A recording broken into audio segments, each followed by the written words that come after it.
ଦେଖନ୍ତୁ ଏହି ଛୋଟ ଛୋଟ ମାଛ,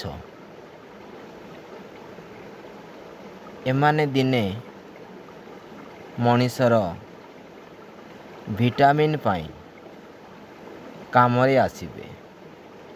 ଚଳଚଞ୍ଚଳ ଭାବରେ ଆଜି ଏଣେ ତେଣେ ଘୁରି ବୁଲୁଛନ୍ତି। ପୃଥିବୀର ସମସ୍ତ ଜୀବ ମଣିଷ ପାଇଁ କେଉଁଠି ନା କେଉଁଠି ପରୋକ୍ଷରେ ହେଉ ବା ପ୍ରତ୍ୟକ୍ଷରେ ହେଉ ସାହାଯ୍ୟ କରିଥାନ୍ତି। ଏହି ଛୋଟ ଛୋଟ ମାଛ ବଂଶ ବିସ୍ତାରର ଏକ ପ୍ରତିଫଳନ। ଏହା ଜୀବବିଜ୍ଞାନର ଏକ ସ୍ୱତନ୍ତ୍ର ପରିଚୟ। ଏମାନେ ବି ଦିନେ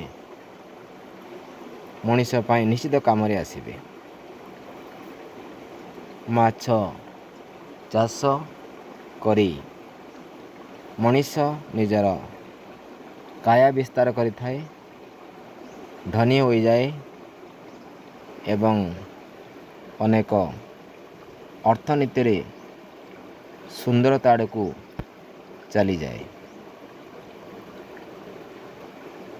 ଏକ ମୋଟିଭେସନ୍ ଇକୋନୋମିକ୍ସ ଡେଭଲପମେଣ୍ଟ ସହିତ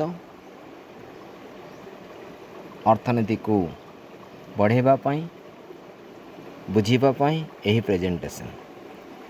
ସୃଷ୍ଟିରେ କୌଣସି ସୃଷ୍ଟିକୁ ଆମେ କେବେ ହେଲେ ଅଣଦେଖା କରିବା ନାହିଁ।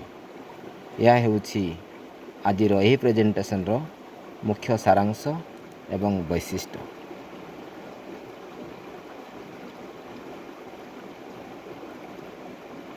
ପ୍ରେଜେଣ୍ଟେସନ୍ ବାସ୍କେଟ୍ ଇନଫo, Sociology, Economic Development।